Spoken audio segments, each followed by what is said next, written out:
Comenzamos las clases y para eso estamos con Ricardo Cuen, que es ministro de Educación, para hablar de estas clases postergadas, de la situación en la que se llega a este inicio de clases este año 2023, tan complejo también para la educación. Ricardo, ¿cómo estás? Bienvenido. Muchas gracias, Raúl, un gusto. ¿Cómo llegamos a este inicio de clases que tuvo que ser postergado? A ver, dos cosas. Primero, sin un plan. Y creo que eso es lo más grave, ¿no? Porque finalmente, efectivamente, hay algunos colegios que no pueden abrir porque están en condiciones, no sé, pues inundados y claramente no hay clases. Sí. Pero eso tiene que responder a una planificación, a un trabajo serio, y no esta idea de hacer y deshacer cosas. Cierro todo, luego no cierro todo, abro algunas. Entonces, creo que eso es el problema mayor, ¿no? Que estamos frente a una situación de poca planificación cuando más se necesitaba. Porque ya el 2022 fue un año complicado, no hubo un plan post-pandemia, ahora continuamos en esto. Y en educación, y ese es el segundo punto, Raúl, esto es bien peligroso porque el sistema educativo es muy inercial. Todos los marzos de cada año, 8 millones y pico de estudiantes van a ir al colegio con o sin decisiones de política. Sí. Y entonces lo que hay que hacer justamente es meter con planificación algunas cuñas para que efectivamente esa inercia no sea la peor. Ahora, vayamos a la semana pasada, que yo creo que es el origen de lo que estamos viendo ahora, en el sentido de que la semana pasada debieron comenzar clases, pero se postergó el inicio de la clase por los huaicos. Algo que llama la atención porque parece que en nuestro país lo último que importa es la educación, en el sentido de que cada vez que hay una crisis se cierra. Lo primero que se cierra y lo último que se abre de vuelta son los colegios y las universidades, como si no tuviéramos suficientes problemas por falta de educación. ¿Por qué pasa eso? ¿Qué tenemos en la cabeza que actuamos de esta manera? Yo quiero sacar el ejemplo de otros países. En Europa, lo último que se cierra y lo primero que se abrió, por ejemplo, en pandemia, fueron los colegios y las universidades, como es lógico. A ver, pasan dos cosas, creo. ¿Ya? Una primera tiene que ver con que creo que hay poco, digamos, como hay poca planificación, lo más fácil es tomar decisiones. Y caballazo. Exacto, ¿no es cierto? Tomar unas decisiones completas que me va a curar en salud para evitar tener algún inconveniente, ¿no? Y lo segundo, que en el caso peruano y en algunos países latinoamericanos hay una relación que todavía tenemos que trabajar mejor entre el gobierno nacional y los gobiernos regionales. Es decir, el gobierno nacional puede decir las escuelas no se cierran, poniendo el caso, y los gobiernos regionales tomar la decisión final que sí se cierra. Claro, porque conocen más su propia problemática. Y eso es como para bien o como para mal, ¿no es cierto? Y entonces ahí hay una relación que hay que afinar un poco más. Si nos vamos un poco más atrás, yo creo que lo que tú estás diciendo, estás describiendo un grave problema nacional que es una crisis de confianza muy profunda, ¿no? Confianza en las decisiones individuales, es decir, no se confía en lo que pueden decidir los gobernadores regionales, pero tampoco en lo que puedan decidir los propios directores de los colegios, ¿no? Es decir, yo supondría que un director de un colegio tiene el sentido común suficiente como para cerrar su colegio si está inundado, o para dar clases tranquilamente si está en una zona seca donde, digamos, el fenómeno climático no ha tenido impacto. Dos cosas más. Una primera, el barómetro de las Américas último indicó que el Perú es el segundo país con mayor desconfianza interpersonal en América Latina, y eso no es poco, ¿no? Y lo segundo es que también hay una tensión prescrita, digamos, desde el deber ser educativo en generar o no autonomías a las escuelas, ¿no?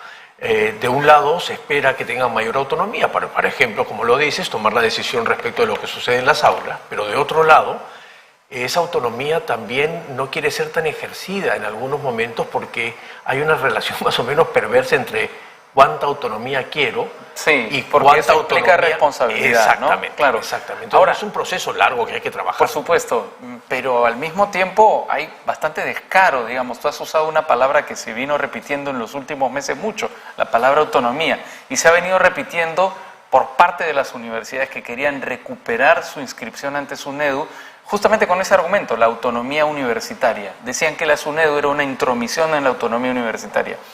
Pero ahora ya no estamos escuchando hablar de autonomía de parte de los centros educativos. De pronto ese concepto no les importa. Quizás es porque nunca les importó y es más bien un pretexto. No, por eso la ley tenía el nombre marquetero de recuperemos la autonomía, porque Exacto. no había ninguna autonomía vulnerada y por lo tanto... Pero esto sí es una vulneración de autonomía. Si te ordenan cerrar y tú puedes perfectamente abrir y dar clases. Ajá. Claro, lo que pasa es que hay que ajustar el marco normativo, ¿no es cierto? Y ese es el problema. Pero nadie se queja, quiero decir, ni Sí, siquiera, no, nadie ¿me se entiendes? queja, Hay alguien que aparezca ante la opinión pública y diga, pero aquí, ¿dónde está la autonomía de los colegios y las universidades? Respétenla. Sí. Sí, claro, porque lo que pasa es que no, pues es un interés demasiado superior para la gente que está pensando en su interés particular, ¿no?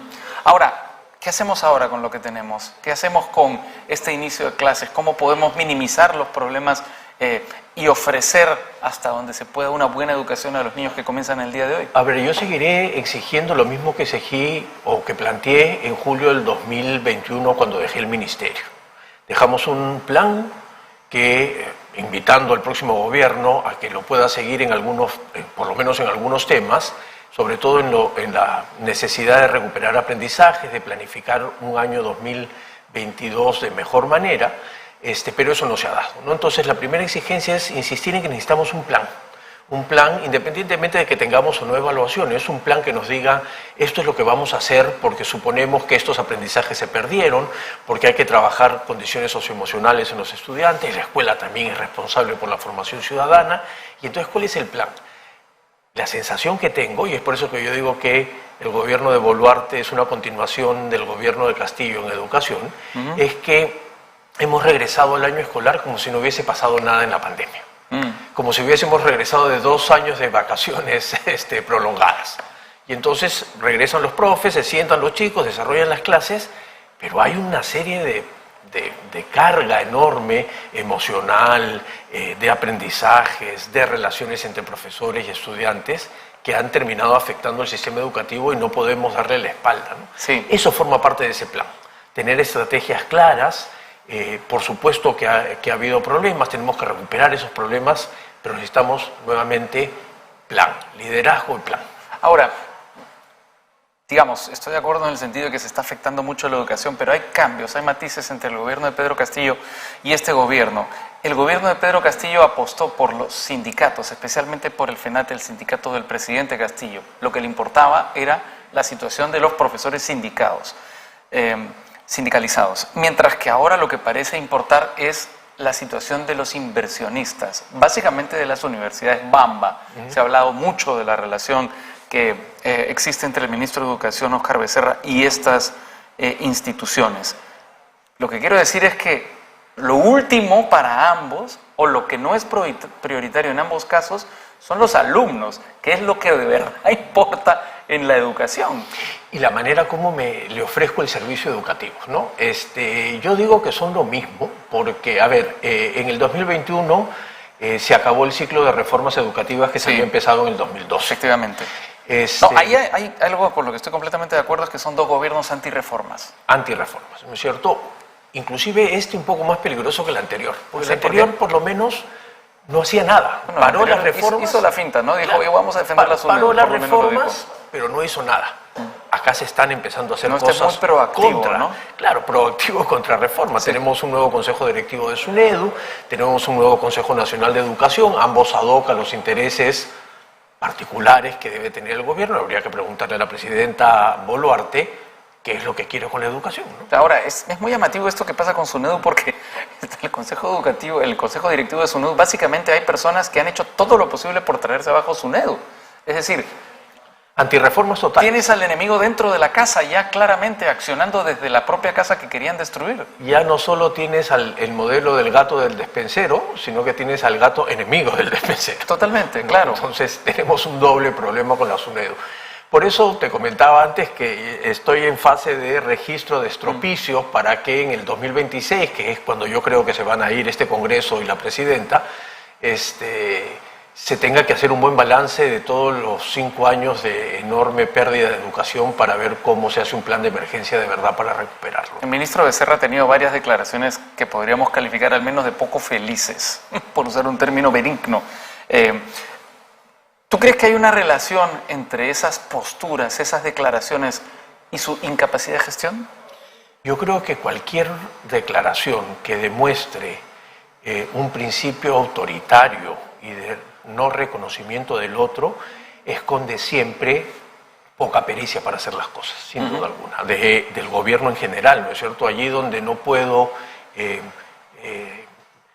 actuar actuar con la mayor capacidad posible, siempre es mejor o golpear o ser autoritario, ¿no es cierto? Y creo que eso está pasando en general en el gobierno. En general en el gobierno, pero centrémonos en el Ministerio de Educación. El ministro debe renunciar después de algunas de las declaraciones que ha hecho, ¿no? O debieron echarlo para... Yo creo que más que renunciar o no, lo que es la pregunta que todos nos tenemos que hacer es si está de acuerdo la presidenta, que es su jefa, con que eso es correcto, ¿no es cierto? Claro, le debe haber pedido que diga disculpas, ya hizo 2 al principio de su gestión con la población LGTBI, ahora luego con las madres aymaras, sí. Pero probablemente él cree eso, no sé, habría que preguntarle, ¿no es cierto? Por eso no sé si la renuncia o no. Lo que me llama la atención es que la presidenta acepte estas cosas, ¿no es cierto? Entonces la pregunta es si la presidenta Boluarte cree en la educación o no. ¿Tú qué crees? Yo creo que retóricamente cree en la educación. Como muchas cosas que ocurren en este gobierno, dices tú, es decir, son de la boca para afuera y en la práctica no se producen. Sí. Además con un problema adicional, y es que hay una retórica a la vieja usanza política sin pericia política. Entonces es una retórica que cae doblemente en el vacío, ¿no? Y por eso es que 3 de cada 4 peruanos o un poco más no quieren a la presidenta ni al gobierno. Hablemos de cifras también, ya que estás usando algunas estadísticas. ¿Cómo estamos en términos de comprensión lectora? ¿Cómo estamos en términos de evaluación de nuestros alumnos? ¿Cómo ha evolucionado en los últimos tiempos esa situación tan dramática en el pasado? A ver, si miramos las pruebas comparadas internacionales, en comprensión lectora hemos tenido un avance importante.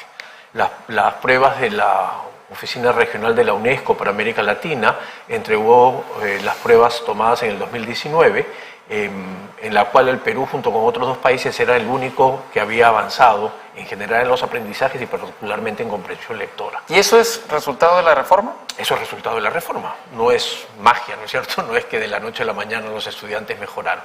Adicionalmente, en PISA, y no como había dicho el ministro, creo que se confundió ahí con las fechas, a partir del 2012 es que empieza a haber un sostenido crecimiento del Perú. Estamos todavía abajo en la tabla, pero con un nivel de mejora.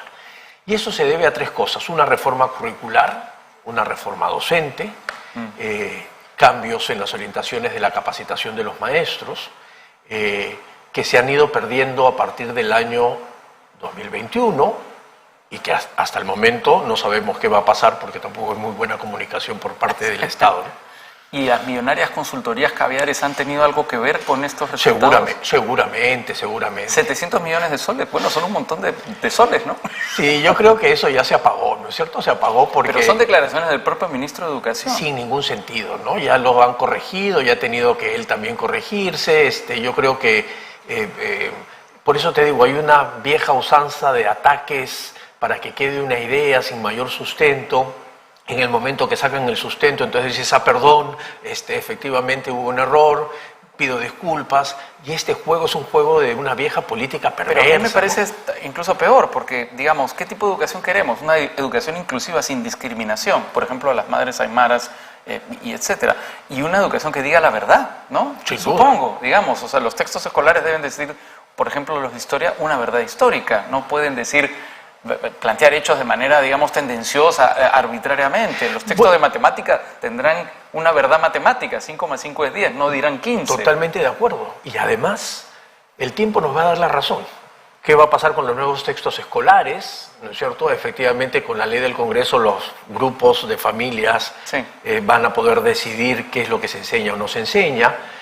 Ya con la SUNEDU el tiempo nos ha demostrado que es antirreforma la gestión, ¿no es cierto? Porque ha puesto, además, personas que parece que han entrado en un procedimiento que no es legal, junto por la propia ley, porque venían de trabajar antes en la universidad, los requisitos.